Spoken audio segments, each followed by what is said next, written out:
안녕하십니까. 유동열의 안보전서입니다. 오늘은 북한 강의 제2회입니다. 제1회에서는 북한이 국가인가 라는 제목으로 북한의 위상에 대해서 설명했습니다. 오늘 제2회에서는 북한 체제를 분석하는 틀을 제시하고자 합니다. 내용이 좀 딱딱할 수가 있습니다. 그러나 우리가 휴전선 너머에 있는 이 북한을, 김정은 체제를 제대로 이해하기 위해서는 북한을 어떻게 분석해야 되는지, 어떻게 파악해야 되는지를 보여주는 하나의 틀이 있습니다.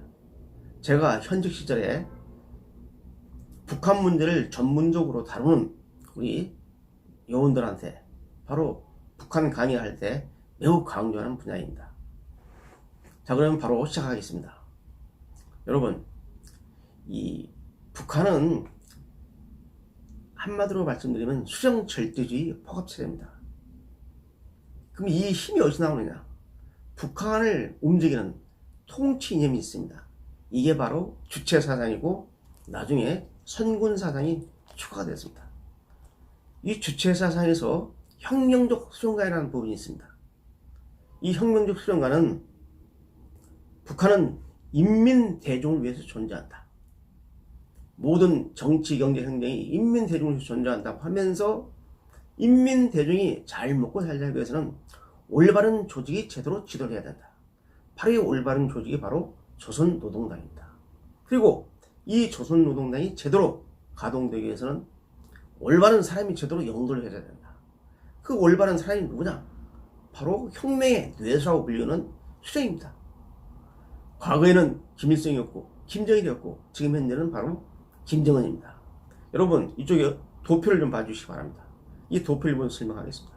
그래서 북한이라는 사회는 수령하고 당과 인민대중이 혼연일체가 된 하나의 사회 정책 생명체로서 북한 주민들은 당과 수령의 지령과 지시에 따라 지시를 철저히 관찰하고 따라야 된다 라는 게 바로 혁명적 수령가입니다.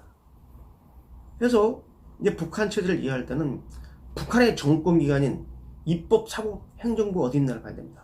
이 수령과 당과 인민대중 사이에서 어디 있느냐? 바로 당 밑에 존재합니다. 당 밑에 입법부, 바로 최고인민회의죠. 사법부, 바로 중앙재판소, 행정부, 내각이 존재합니다. 그러니까 북한은 이 정권기관인 입법, 사법, 행정부가 당 밑에 존재합니다. 이 부분이 바로 사회주의 국가의 특징입니다. 사회주의는 당이 위에 있습니다. 중국 공산당 밑에 중국 국무원이 존재합니다. 바로 사회주의 국가의 특징이 바로 당이 국가기관, 정권기관을 직접 지배하고 있는 거죠. 자, 그런데 북한에 특이한 집단이 있습니다. 바로 이 군입니다. 군. 우리 대한민국은 서방세계는 입법, 사법, 행정부 중에 행정부에, 국방부에, 육해, 공군, 해병대가 있습니다. 그러니까 행정부에 소속돼 있죠. 국방부에 소속됐는데 이 북한은 군이 어디 있느냐? 당 밑에 존재합니다. 당이 밑에 존재해요. 이 군이 있습니다. 그래서 당이 군대라고 합니다. 이 부분도 바로 사회주의 국가의 특징입니다. 사회주의 국가는 이 군이 행정부 소속이 아닙니다. 중국의 인민해방군 있잖아요.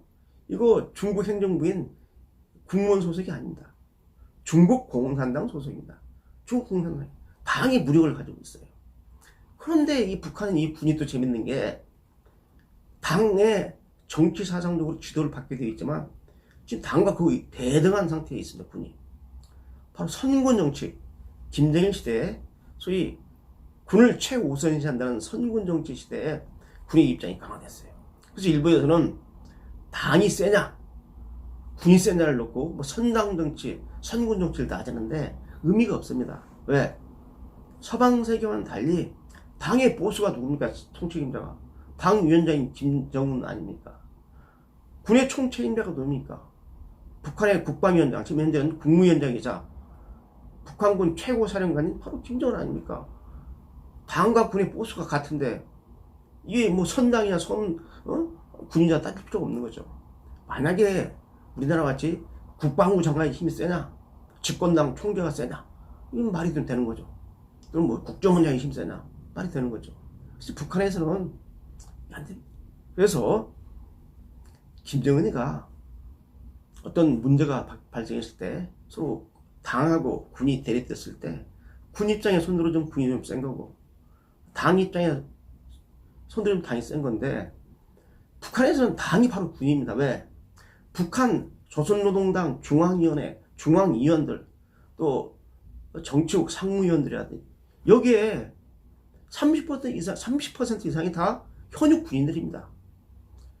당에서 북한 군을 정치 사상적으로 지도하는 그 부서가 뭐냐? 조직 지도부가 있습니다. 이 조직 지도부의 군사부원, 제1부부장 다 현역 군인들입니다. 현역 군이 당에 가서 군을 정치 사상적으로 지도하고 있는 거죠. 그렇기 때문에 군이 당이고 당이 군이라고 보시면 되는 겁니다. 그래서 일부 학자들이 뭐 당이 세냐 군이 세냐 하는 것은 부질없는 짓입니다. 북한을 이해하는데 바로 이 군의 총책임자가 누구냐? 국무위원장, 북한군 최고사령관인 바로 김정은입니다. 자, 그 다음에 옆을 좀 잠깐 봐주시기 바랍니다. 북한의 법체제를 이해를 하셔야 됩니다. 자, 이 서방세계나 자유민주 체제에서는 바로 그 헌법이 절대법입니다. 헌법 밑에 개별법이 존재하고 그 밑에 시행령 규정 등이 존재하는 거죠. 따라서 개별법이 헌법이 위반되면 위헌재청이 걸리고 또 헌법성이 걸려서 법을 바꿔야 됩니다. 이 헌법이 최고의 절대법인데 북한에서는 헌법의 위상은 아주 미미합니다. 헌법은 국가의 기능을 갖다가 규율하고 있는 거기 때문에 바로 입법, 사법, 행정부 이 정권기관 옆에 이 헌법입니다. 여기 도표를 봐주시기 바랍니다. 헌법 위에 존재하는 게 뭐냐? 정권기관 위에 존재하는 당입니다. 조선노동당의 규혁과 유일사상 10대 원칙이 있습니다. 이게 더 헌법보다 위에 있는 것이고 당의 규약보다 위에 있는 게 뭐냐?